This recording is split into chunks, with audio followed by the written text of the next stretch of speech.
સ્વાગત છે તમારું ભૌતિક વિજ્ઞાનના વિડીયો લેક્ચરની અંદર। કાલે આપણે જોઈ ગયા કે વિદ્યુત ભારનું પ્રેરણ કઈ રીતના થાય।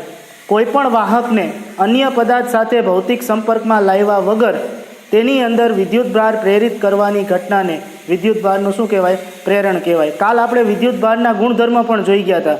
વિદ્યુત ભારનો બેઝિક સરવાળો કઈ રીતના થઈ શકે, વિદ્યુત ભારનું સંરક્ષણ કઈ રીતના થઈ શકે અને વિદ્યુત ભારનું ક્વોન્ટમીકરણ કઈ રીતના થઈ શકે। વિદ્યુત ભારના ક્વોન્ટમીકરણની અંદર કાલે આપણે એક સૂત્ર જોઈ ગયા હતા, Q બરાબર A ની। આજે એ સૂત્રને લગતા કેટલાક દાખલાઓ છે, NCERTની ટેક્સ્ટ બુકમાં પણ છે અને ઉદાહરણની અંદર છે। તો આજે આપણે એને લગતા ઉદાહરણો જોશું। અહીંયા ઉદાહરણ 1.2 અને ઉદાહરણ 1.3 તેના ઉપર જ આધારિત છે।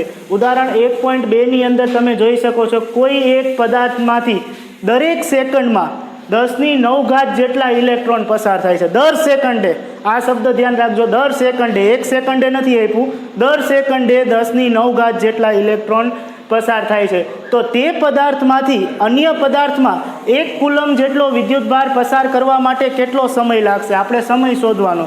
હવે સમયનું તો આપણે ક્યાંય ભણ્યા જ નથી, સમયને લગતું ક્યાંય સૂત્રય નથી, બરાબર। તો આ દાખલો કઈ રીતના સોલ્વ કરશું, બરાબર? તો આપણે કાલે વિદ્યુત ભારના ક્વોન્ટમીકરણમાં જે સૂત્ર જોઈ ગયા, Q બરાબર A ની, તેના ઉપરથી જ આપણે આ દાખલો સોલ્વ કરશું। તો શરૂઆતમાં તમે જોઈ શકો, કોઈ એક પદાર્થમાંથી દર સેકન્ડે 10⁹ જેટલા ઇલેક્ટ્રોન પસાર થાય, બરાબર? દર સેકન્ડે 10⁹ જેટલા ઇલેક્ટ્રોન પસાર થાય।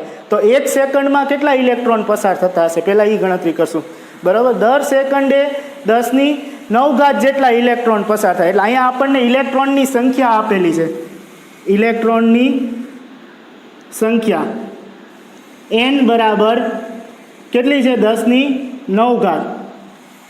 તો 10⁹ ઇલેક્ટ્રોનનો વિદ્યુત ભાર કેટલો હશે? સૌથી પહેલાં આપણે એનો વિદ્યુત ભાર શોધી નાખી, બરાબર? તો વિદ્યુત ભાર શોધવા માટે કાલ આપણે સૂત્ર જોઈ ગયા હતા વિદ્યુત ભારના ક્વોન્ટમીકરણની અંદર, Q બરાબર A ની, બરાબર? તો આ n બરાબર કેટલું છે? 10⁹, બરાબર? તો 10⁹ ઇલેક્ટ્રોનમાં રહેલો વિદ્યુત ભાર Q બરાબર A ની પરથી તમને ખબર છે, E કાલ આપણે જોઈ ગયા કે 1.6 ગુણ્યા 10⁻⁹, જ્યાં E બરાબર આપણે શું લેશું? 1.6 ગુણ્યા 10⁻⁹, બરાબર? 1.6 ગુણ્યા 10⁻⁹, અને n બરાબર આપણને આપેલું છે 10⁹, બરાબર? તો 10⁹ ઇલેક્ટ્રોનમાં રહેલો વિદ્યુત ભાર Q બરાબર A ની પરથી, બરાબર, આપણે એના વિદ્યુત ભાર શોધી નાખી। n બરાબર કેટલા લેશું? 10⁹। E એટલે કેટલું થશે? 1.6 ગુણ્યા 10⁻⁹।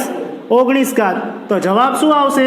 1.6 એમને એમ તમને ખબર છે, ઘાતાંકનો સરવાળો થાય, 9 માંથી 19 જાય એટલે -10 રહે, એટલે ગુણ્યા 10⁻⁻10 કુલમ।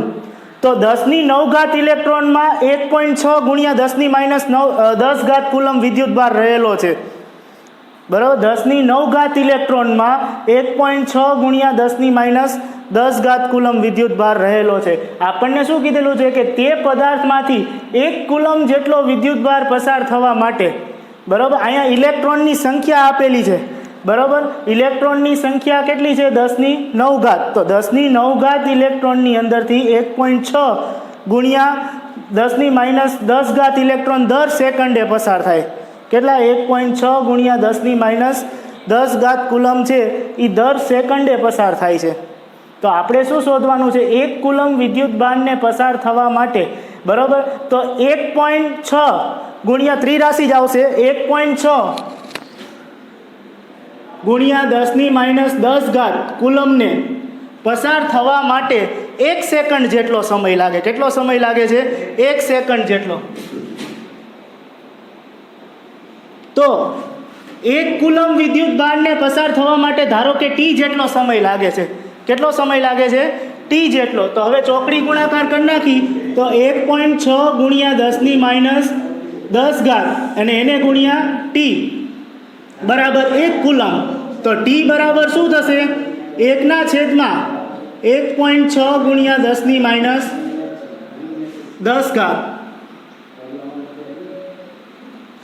આનો ભાગાકાર કરો, બરાબર? ભાગાકાર કઈ રીતના થશે?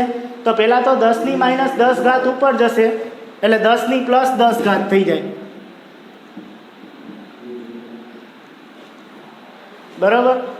1.6 એટલે આમ લખી શકું 1/16/10, તો 10 છે એ ઉપર જશે, તો 10/16 ગુણ્યા 10 ની 10 ઘાત। હવે છેદ હલાવશું, 5 દુ 10 અને 8 પંચાને 16, 8 દુ 16 સોરી 5 દુ 10 અને 8 દુ 16, તો 5/8 કરો એટલે કેટલો જવાબ આવે, બરાબર। 5/8 કરો, 8 પહેલાં પોઈન્ટ લગાડશું એટલે મીંડું આવશે, બરાબર। 8 પંચું 40, 5 હાલશે છેદ, કેટલા વધશે 10, 8 એકા 8, બરાબર, 2 વધશે, 8 દુ 16, બરાબર। એટલે 0.512 કેટલો વિદ્યુત ભાગાકાર અહીંયા ન કરાય, બરાબર। 0.512 એટલે કે 0.51 ગુણ્યા 10 ની 10 ઘાત કુલમ જેટલો સેકન્ડ જેટલો સમય લાગશે।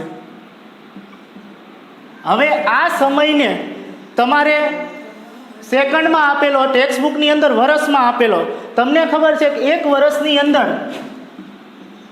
365 દિવસ હોય, કેટલા હોય 365 દિવસ, અને દરેક દિવસમાં 24 કલાક હોય, બરાબર। દરેક દિવસની અંદર એક દિવસમાં 24 કલાક, તો 365 દિવસમાં કેટલી કલાક, તો સીધો ચોકડી ગુણાકાર 365 ગુણ્યા 24, આ કલાકમાં આવશે સમય, આ કેમાં આવશે કલાકની અંદર, અવર્સ।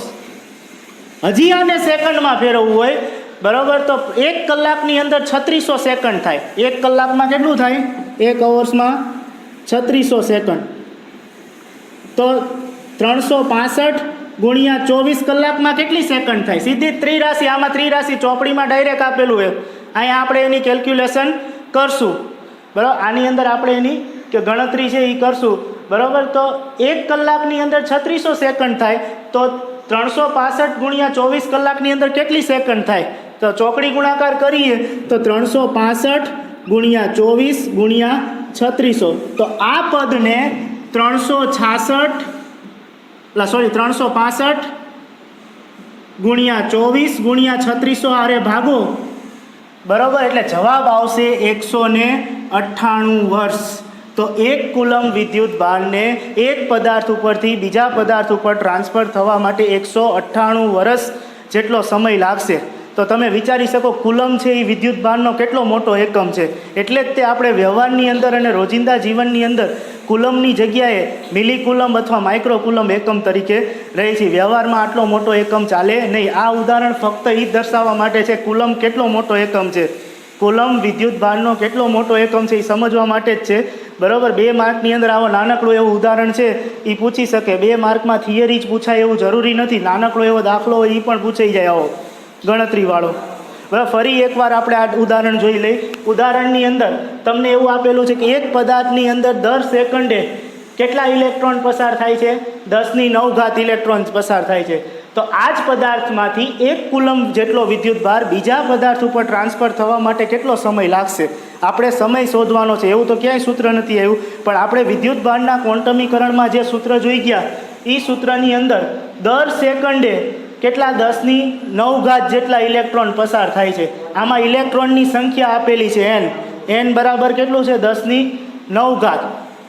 બરાબર। તો આ 10⁹ ઇલેક્ટ્રોનમાં વિદ્યુત ભાર કેટલો હશે એ આપણે પહેલાં ગણી લેશું। તો વિદ્યુત ભારનું સૂત્ર છે આપણી પાસે Q બરાબર N ઉપરથી, n બરાબર કેટલું લીધું 10⁹, અને E એટલે તમે જાણો છો, કાલ આપણે લેક્ચરમાં ચર્ચા થઈ ગઈ 1.6 ગુણ્યા 10⁻19, તો એનો જવાબ આવ્યો મારે 1.6 ગુણ્યા 10⁻10 કુલમ, બરાબર। તો અહીંયા આ 10⁹ ઇલેક્ટ્રોનમાં આટલો વિદ્યુત ભાર છે, બરાબર। તો 1 કુલમ વિદ્યુત ભાર છે 10⁹ ઇલેક્ટ્રોન છે એ દર સેકન્ડ એટલે 1 સેકન્ડે પસાર થાય, તો દર સેકન્ડે 1.6 ગુણ્યા 10⁻10 ઇલેક્ટ્રોન પસાર થાય છે। તો 1 કુલમ જેટલો ઇલેક્ટ્રોન પસાર થવા માટે કેટલો સમય ત્રિરાશિ માટે ધારો કે ટી જેટલો સમય લાગે, તો હવે ચોકડી ગુણાકાર થઈ જશે બેયનો. ચોકડી ગુણાકાર થઈ જાય એટલે 1.6 ગુણ્યા 10 ઘાત અને ટી એની યારે ગુણી જશે બરાબર 1 કુલમ. તો 1.6 આના છેદમાં ગયો, એનો ભાગાકાર કરો એટલે 0.51 ગુણ્યા 10 ઘાત સેકન્ડ આવે. હવે આ પદ અગત્યનું ચોપડીમાં સીધું આપેલું છે કે ચોપડીની અંદર આ એકમ છે એ સેકન્ડ છે. સેકન્ડમાંથી આપણે વર્ષમાં ફેરવવું હોય બરાબર, તો કઈ રીતના ફેરવાય? તો અહીંયા આપણે ત્રિરાશિ જોઈએ કે એક વર્ષની અંદર 365 દિવસ છે. એક વર્ષમાં કેટલા થાય? 365 દિવસ બરાબર. એક દિવસની અંદર 24 કલાક થાય. કેટલી કલાક? 24 કલાક. એક દિવસમાં 24 કલાક, તો આ 365માં કેટલી કલાક થાય બરાબર? તો 365 ગુણ્યા 24 એટલે આ એકમ આવ્યો કલાક. હજી કલાકને સેકન્ડમાં ફેરવવું હોય તો એક કલાકમાં તમે જાણો છો 3600 સેકન્ડ છે. એક કલાકમાં કેટલી સેકન્ડ છે? 3600 સેકન્ડ છે. તો 365 ગુણ્યા 24 કલાકમાં કેટલી સેકન્ડ થાય? ત્રિરાશિ માંડી એટલે અહીંયા 365 આની યારે ગુણી જાય. 365 ગુણ્યા 24 ગુણ્યા 3600. તો આ પદને આની યારે ભાગો એટલે વર્ષમાં જવાબ આવે. ચોપડીમાં 198 વર્ષ છે. આટલા બધા વર્ષો છે ખાલી 1 કુલમ વિદ્યુત ભારને એક પદાર્થ ઉપરથી બીજા પદાર્થ ઉપર ટ્રાન્સફર થતા થાય. તો આ મુદ્દો છે એ તમે સાઈડમાં નોંધ કરીને લખી શકો છો. વિડીયોને પોઝ કરી અને સ્ક્રીનશોટ પાડી અને આ મુદ્દો છે ચોપડીમાં નથી આપ્યો કઈ રીતના વર્ષને સેકન્ડમાં ફેરવે. આ મુદ્દોને પોઝ કરી અને તમે સાઈડની અંદર નોંધ કરી શકો. ચોપડીમાં સીધો જવાબ 198 વર્ષ આપેલો છે. અને આ ઉદાહરણ ફક્ત એટલું જ સમજવા માટે છે કુલમ વિદ્યુત ભારનો કેટલો મોટો એકમ છે.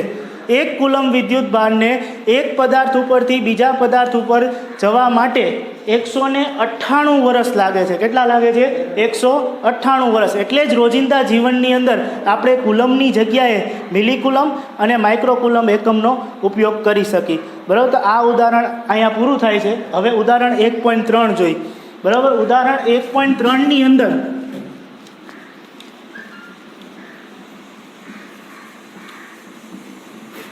તમે અહીંયા જો 1 કપ પાણીની અંદર કેટલા ધન વિદ્યુત ભાર અને ઋણ વિદ્યુત. સામાન્ય રીતે નાનો કપ હોય એનું દળ 250 ગ્રામનું હોય બરાબર. 1 કપ પાણીની અંદર 250 ગ્રામ પાણીનું દળ આપણે ધારી લઈ બરાબર. 250 ગ્રામ પાણી છે 1 કપની અંદર બરાબર. તો પાણી છે એનું અણુસૂત્ર થાય H2O બરાબર. H2O એટલે 2 હાઇડ્રોજનના અને 1 ઓક્સિજનનો પરમાણુ. તો પાણીનું આણ્વીય દળ, હાઇડ્રોજનનું આણ્વીય દળ કેટલું છે? 1 એટલે 2 ઓક્સિજનનું આણ્વીય દળ કેટલું છે? 16 એટલે 2 એકા 2 વત્તા 16 એટલે જવાબ શું આવશે? 18. તો પાણીનું આણ્વીય દળ કેટલું છે? 18 ગ્રામ છે. 1 ગ્રામની અંદર તમે જાણો કેટલા પરમાણુ હોય? 6 એવોગેડ્રો આંક જેટલા. 6.023 ગુણ્યા 1023 ઘાત બરાબર. 1 ગ્રામની અંદર બરાબર કેટલા પરમાણુ હોય? પાણીનો 1 ગ્રામ એટલે કેટલો થયો? પાણીનો એક પરમાણુ, એક અણુ એટલે કેટલો થયો? 18 ગ્રામનો થયો. પાણીના એક અણુનું આણ્વીય દળ 18 ગ્રામ છે. એટલે 18 ગ્રામ પરમાણુની અંદર રહેલા પરમાણુઓની સંખ્યા 18 ગ્રામ પરમાણુમાં રહેલા પરમાણુની સંખ્યા. પાણીનો એક અણુ 18 ગ્રામનો, પાણીના અણુનું એક અણુનું આણ્વીય દળ કેટલું થયું? 18 ગ્રામ. 18 ગ્રામની અંદર એનું પરમાણ્વીય દળ, એના એક પરમાણુનું દળ કેટલું થાય? 6.0 એના એવોગેડ્રો આંક જેટલું. પાણીના 18 ગ્રામ એટલે એનો એક અણુ થયું. 18 ગ્રામ એટલે શું થયું? એનો એક અણુ થયો. તો 18 ગ્રામના જે પરમાણુનું દળ છે બરાબર, 18 ગ્રામના પરમાણુની અંદર રહેલા જે પરમાણુઓની સંખ્યા છે એ કેટલી છે? 6.023 ગુણ્યા 1023 ઘાત. 6.023 ગુણ્યા 1 ગ્રામ જોતું હોય તો 18 આના છેદમાં જતું રહે એટલે અહીંયા 1 ગ્રામ આવે. તો 1 ગ્રામ પરમાણુની અંદર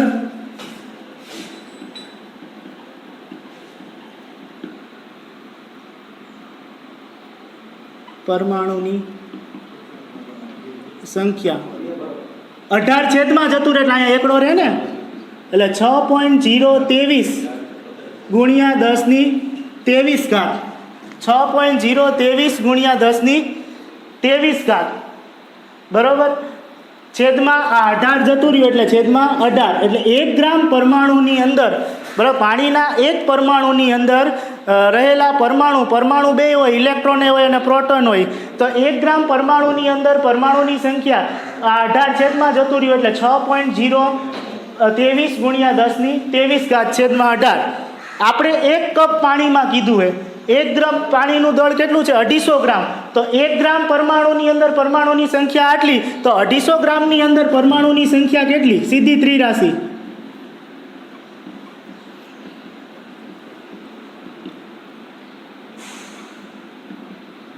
પરમાણુની સંખ્યા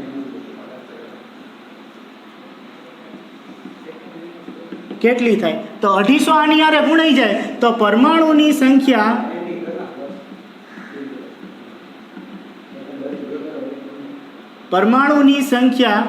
n બરાબર 250 આની હારે ગુણાઈ જાય 6.023 ગુણ્યા 10⁻23 છેદમાં 18 અને એને ગુણ્યા 250 બરાબર. એના કેટલા થશે? 6.023 ગુણ્યા 10⁻23.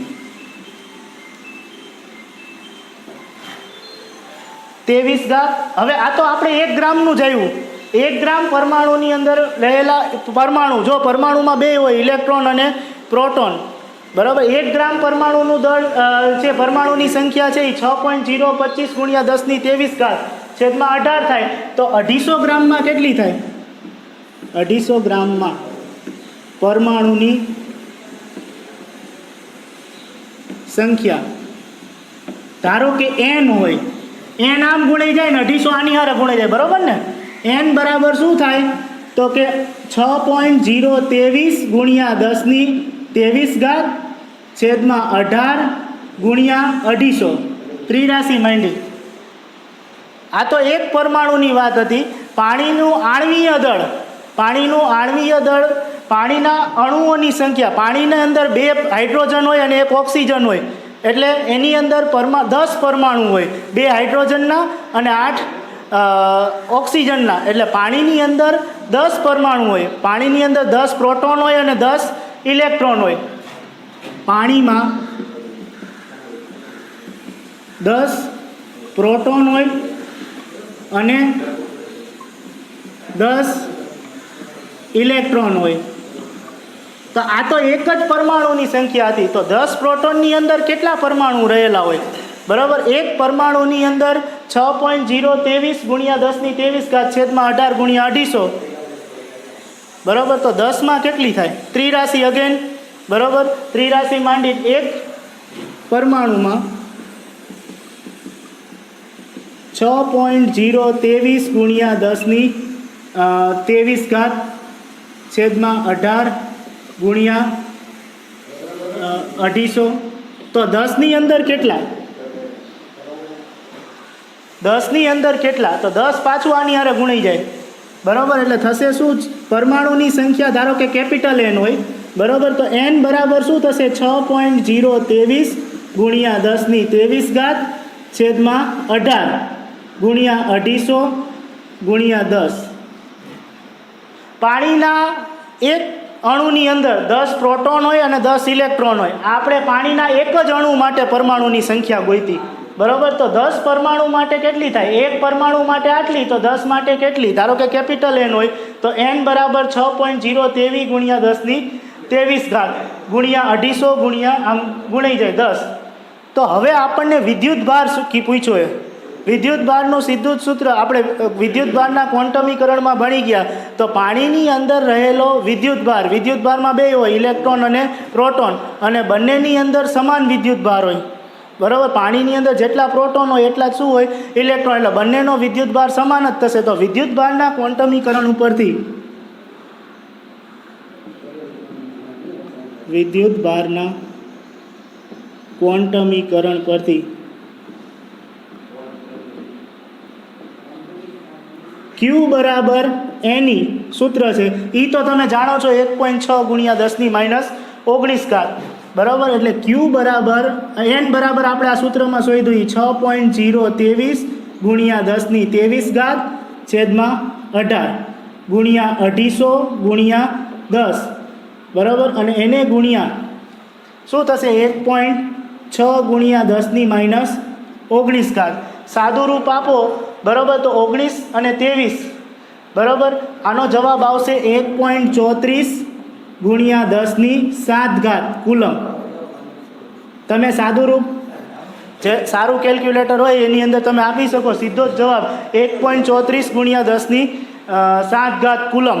તમે સાદુરૂપ કરી અને તમે મોકલી શકો કોમેન્ટ બોક્સની અંદર બરાબર. અહીંયા આપણે પાણીની અંદર ખાસ ધ્યાન રાખશું. પાણી છે એક તટસ્થ અણુ છે, એમાં જેટલા પ્રોટોન હોય એટલા જ ઇલેક્ટ્રોન હોય, એટલે પ્રોટોન અને ઇલેક્ટ્રોનનો વિદ્યુતભાર કેવો થશે? સમાન થશે. બંનેના વિદ્યુતભારનું મૂલ્ય આટલું જ આવશે. ફરી એકવાર આપણે ઉદાહરણ ઉપર નજર ફેરવી લઈ. 1 કપ પાણીની અંદર કેટલા ધન વિદ્યુતભાર અને કેટલા ઋણ વિદ્યુતભાર? પાણી છે, 1 કપ પાણીનું દળ આપણે 250 ગ્રામ છે તેમ ધારી લઈ બરાબર. પાણીનું દળ કેટલું છે? 250 ગ્રામ છે તેમ ધારી લઈ. પાણીનું અણુસૂત્ર તમે જાણો છો H2O બરાબર, એટલે 2 હાઇડ્રોજનના અને 1 ઓક્સિજનના, એટલે પાણીના અણુનું આણ્વીય દળ કેટલું છે? 18 ગ્રામ. 18 ગ્રામ પરમાણુની અંદર મોલની સંખ્યા કેટલી છે? 6 મોલ, એટલે એના પરમાણુની સંખ્યા કેટલી? એટલે 18 ગ્રામની અંદર પરમાણુની સંખ્યા 6.023 ગુણ્યા 10⁻23 થાય. તો 1 ગ્રામ પરમાણુમાં કેટલી થાય? તો આ 18 ને આના છેદમાં લઈ આવો એટલે અહીંયા એકડો વધે 1 ગ્રામ. તો 1 ગ્રામ પરમાણુની અંદર બરાબર 6.023 ગુણ્યા 10⁻23 છેદમાં 18 જેટલા પરમાણુની સંખ્યા હોય બરાબર. આ તો 1 ગ્રામની અંદર કીધું. પાણીના કપ છે એનું દળ કેટલું છે? 250 ગ્રામ. તો પાછી ત્રિરાશિ 1 ગ્રામમાં આટલા, તો 250 ગ્રામની અંદર કેટલા બરાબર, ત્રિરાશિ માની દીધી. તો અહીંયા 250 છે એ આ બાજુ ચોકડી ગુણાકારમાં જતો રહે. તમે પાણીનું પરમાણુય દળ વિચારો તો પાણીની અંદર 2 હાઇડ્રોજનના પરમાણુ હોય ને 1 ઓક્સિજન બરાબર, એટલે 2 હાઇડ્રોજનના અને ઓક્સિજનનો પરમાણુ ક્રમાંક કેટલો? 8. એટલે 8 ને 2 કેટલા થાય? 10. પાણીની અંદર 10 પ્રોટોન હોય અને 10 ઇલેક્ટ્રોન હોય, બંનેનો વિદ્યુતભાર સમાન હોય. એટલે પાણી છે એ તટસ્થ સંયોજન છે, એટલે બંનેનો વિદ્યુતભાર કેવો હોય? સમાન હોય. તો પાણીની અંદર 10 પ્રોટોન અને 10 ઇલેક્ટ્રોન હોય છે. પાણીની અંદર કેટલા? 10 પ્રોટોન અને 10 ઇલેક્ટ્રોન હોય છે. આ તો આપણે એક જ પરમાણુ અંદર એક 250 ગ્રામની અંદર પરમાણુની અંદર આપણે અણુની સંખ્યા ગોઈતી બરાબર. તો અહીંયા પાણીની અંદર એક પરમાણુનું પરમાણુની દળ સંખ્યા છે એ 6.023 ગુણ્યા 10⁻23 આ શોધ્યું એ મુજબ આવી. તો 10ની અંદર કેટલા પરમાણુ રહેલા હોય? 10 પ્રોટોનની અંદર પરમાણુની સંખ્યા કેટલી હોય? તો n બરાબર શું આવ્યું? 10 આમ ગુણાઈ જાય. આપણને વિદ્યુતભાર શોધવાનો કીધો, તો વિદ્યુતભારના ક્વોન્ટમીકરણ પરથી Q બરાબર શું થાય? Ne બરાબર. n એટલે આપણે આ શોધ્યું E એટલે 1.6 પ્રોટોન ને ઇલેક્ટ્રોનનો બંનેનો સમાન થાય. એનું સાદું રૂપ આપો એટલે જવાબ આવશે 1.34 ગુણ્યા 10⁻7 કુલમ. એટલે પાણીની અંદર પ્રોટોનનો વિદ્યુતભાર એ આટલો છે અને ઇલેક્ટ્રોનનો વિદ્યુતભાર બંનેના જવાબ છે એ સમાન આવશે બરાબર. કાલે આપણે વિદ્યુતભારના પ્રેરણની અંદર જોઈ ગયા કે કોઈ પણ અવાહક પદાર્થને રેશમના કપડા વડે ઘસીને વાહકની નજીક લાવતા તેની અંદરથી વિદ્યુતભાર પ્રેરિત થાય છે. કાલ હું એમ પણ બોલ્યો હતો કે એની અંદર રહેલા જે વિજાતીય વિદ્યુતભાર છે એને પોતાની તરફ આકર્ષશે અને સજાતીય વિદ્યુતભાર હશે એને શું કરશે? અપાકર્ષશે. તો કોઈ પણ પદાર્થની અંદર વિદ્યુતભારો વચ્ચે કેટલું આકર્ષણ બળ લાગે છે અને કેટલું અપાકર્ષણ બળ લાગે છે બરાબર. વિદ્યુતભારની અંદર કેટલું આકર્ષણ બળ અને કેટલું અપાકર્ષણ બળ લાગે છે તે સમજવા માટે આપણે અહીંયા કુલમનો નિયમ જોશું બરાબર. આજે આપણે કુલમના નિયમ અને તેની અંદર આવતા પદોની સમજૂતી જોશું. કુલમનો નિયમ અને તેમાં આવતા પદની સમજૂતી. કુલમનો નિયમ સામાન્ય રીતે 2 વિદ્યુતભારો વચ્ચે લાગતા આકર્ષણ બળ અને અપાકર્ષણ બળ ઉપર આધારિત છે. એને સંયુક્ત રીતે તેના નામ ઉપરથી તે બળને કુલમ્બિયન બળ કહેવાય. તે બળને શું કહેવાય? કુલમ્બિયન બળ કહેવાય. તો 2 વિદ્યુતભારો વચ્ચે લાગતું કુલમ્બિયન બળ તે 2 વિદ્યુતભારોના ગુણાકારના સમપ્રમાણમાં અને તેમની વચ્ચેના અંતરના વર્ગના શું હોય છે? વ્યસ્ત પ્રમાણમાં હોય છે. તે 2 વિદ્યુતભારો વચ્ચે લાગતું કુલમ્બિયન બળ, અહીંયા Q1 અને Q2 2 વિદ્યુતભાર છે. જેટલું બળ વિદ્યુતભાર 1 વિદ્યુતભાર 2 ઉપર લગાડે છે એનો જ વિરોધ કરતું બળ વિદ્યુતભાર 2 છે એ વિદ્યુતભાર 1 ઉપર લગાડે છે. તો વિદ્યુતભાર 2 પર 1 વડે લાગતું બળ, તો જેના ઉપર લાગતું હોય એની સંખ્યા પહેલાં આવે અને જેના વડે લાગતું હોય એ પછી આવે. એટલે વિદ્યુતભાર 2 પર લાગે છે એટલે બગડો પહેલાં કોણ લગાડે છે? 1, એટલે એકડો પછી, એટલે F21 શું દર્શાવે છે? વિદ્યુત ભાર 2 પર વિદ્યુત ભાર 1 વડે લાગતું બળ. એવી જ રીતના વિદ્યુત ભાર 1 પર વિદ્યુત ભાર 2 વડે લાગતું બળ. વિદ્યુત ભાર 1 પર વિદ્યુત ભાર 2 વડે લાગતું બળ. 1 પર લાગે એટલે એકડો પહેલાં, અને કોના વડે લાગે? 2 વડે. તો બગડો પછી એને F12 વડે દર્શાવાય. કેના વડે દર્શાવાય? F12, જે દર્શાવે છે કે વિદ્યુત ભાર 1 પર વિદ્યુત ભાર 2 વડે બળ લાગે છે. હવે આ બળો છે એ 2 પ્રકારના હોય છે, આકર્ષી બળ અને અપાકર્ષી બળ. જો બંને વિદ્યુત ભારોના મૂલ્ય સરખા હશે તો બંને એકબીજાને શું કરશે? અપાકર્ષશે. બંને એકબીજાને શું કરશે? અપાકર્ષશે. અને જો બંને વિદ્યુત ભારોના મૂલ્ય અલગ અલગ હશે, એટલે એક ધન હશે ને એક ઋણ હશે, તો બંને એકબીજાને શું થશે? આકર્ષશે. તો નિયમ ઉપરથી આપણે સૂત્ર લખતા નિયમમાં શું કીધેલું છે? 2 વિદ્યુત ભારો વચ્ચે લાગતું કુલંબિયન બળ તે 2 વિદ્યુત ભારો વચ્ચેના ગુણાકારના સમપ્રમાણમાં અને તેમની વચ્ચેના અંતરના વર્ગના શું હોય છે?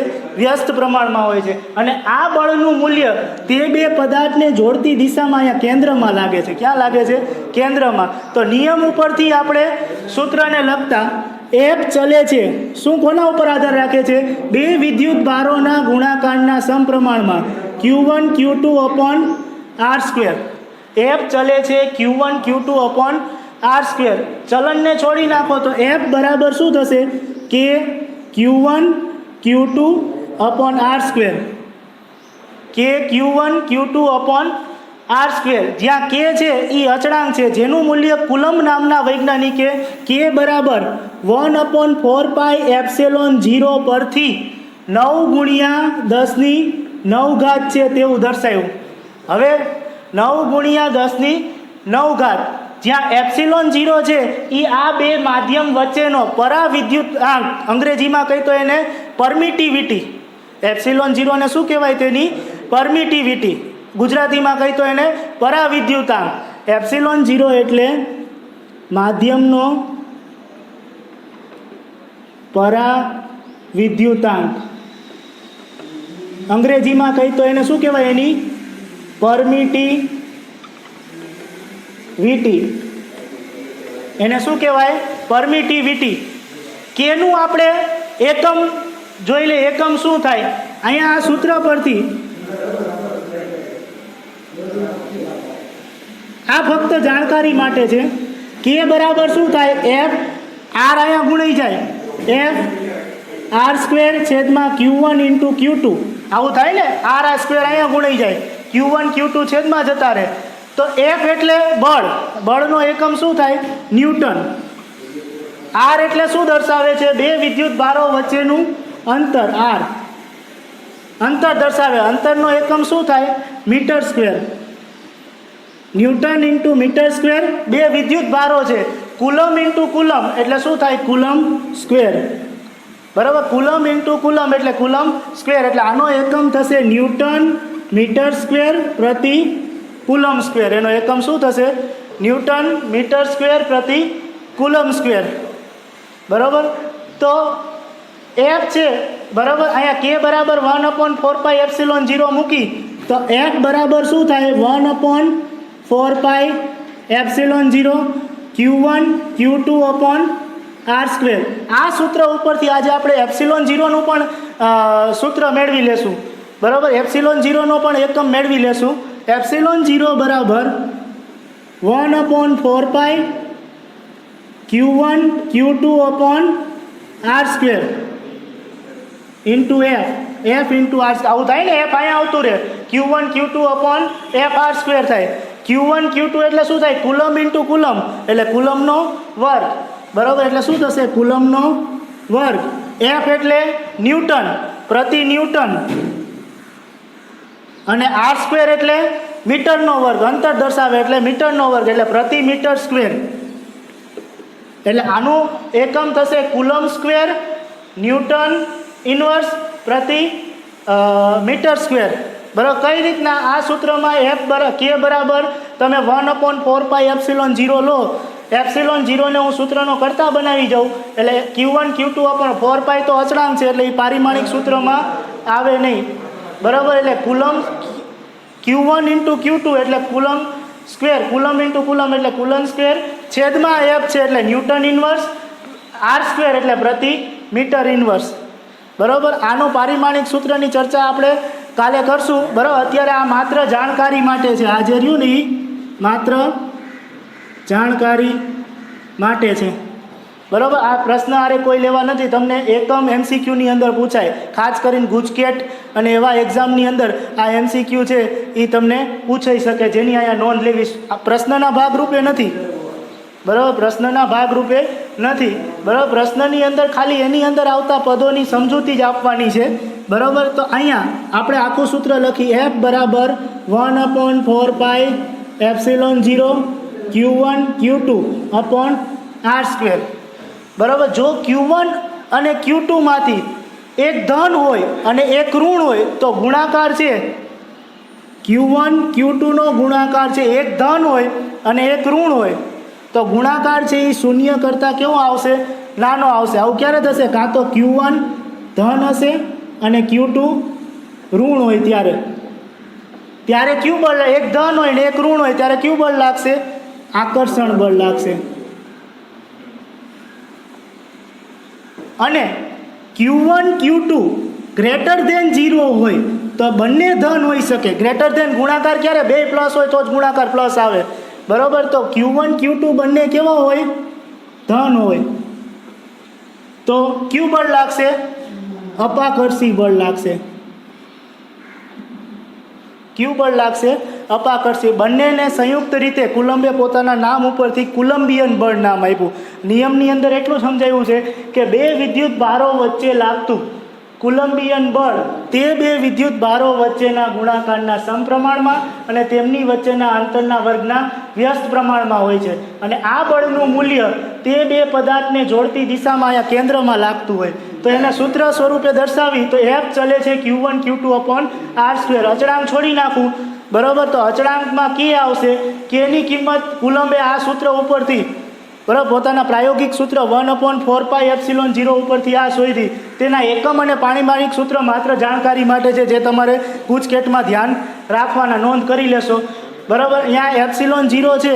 બરાબર. અહીંયા ઈ માધ્યમ, આ બે વચ્ચેના માધ્યમનો પરાવિદ્યુતાંક, અંગ્રેજીમાં કહી તો એને શું કહેવાય? પરમિટિવિટી કહેવાય. કાલે આપણે એનું મૂલ્ય, પરાવિદ્યુતાંકનું મૂલ્ય અને તેનું પારિમાણિક સૂત્ર મેળવશું. બરાબર. અને કુલમના નિયમનું સદિશ સ્વરૂપે નિરૂપણ કઈ રીતના થાય તે જોશું. લોકડાઉનના આ સમયની અંદર પિક્ચર જોવા કરતાં આવા વિડીયો લેક્ચરનો આનંદ ઉઠાવો તેવી અપેક્ષા સાથે અસ્તુ.